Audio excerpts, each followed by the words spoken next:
Demi bisa membela timnas, ratusan peserta seleksi timnas U17 antusias melakukan registrasi dan pengecekan tinggi badan di lapangan Bosoe Sport Center.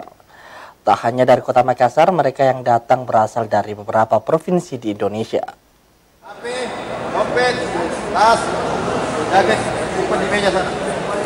Kalau di Ratusan peserta seleksi timnas U17 melakukan registrasi ulang di Bosoe Sport Center Sabtu kemarin. Peserta yang datang berasal dari 6 provinsi yakni Sulawesi Tenggara, Sulawesi Selatan, Sulawesi Barat, Maluku, Papua, dan Papua Barat.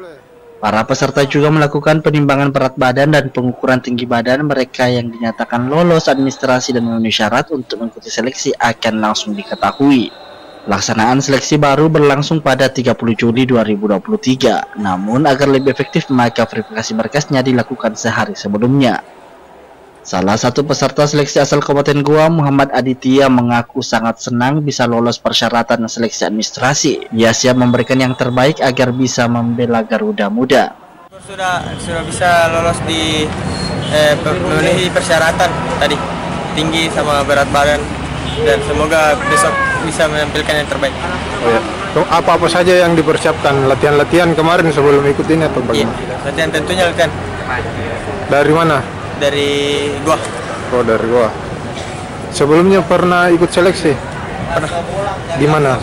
Di seleksi Bayangkara. Oh, Bayangkara FC. Iya.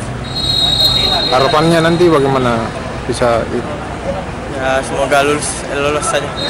Oh ya, oke. Rencananya para pemain seleksi yang dinyatakan lolos administrasi akan dipantau langsung Direktur Teknik Timnas Indonesia Indra Syafri, pelatih Timnas U17 Bima Sakti, serta legenda Timnas Yeyen Tumena dan Budi Sudarsono. Wahyu Saputra, Celebes TV. 7 pemain juga kita pulangkan dan akan kita panggil dari kalian-kalian ini nanti. Dan terakhir informasi untuk kalian, tanggal 15, 16, 17 nanti akan ada di Jakarta. Dan kita dengarkan arahan dari Pak Waketum.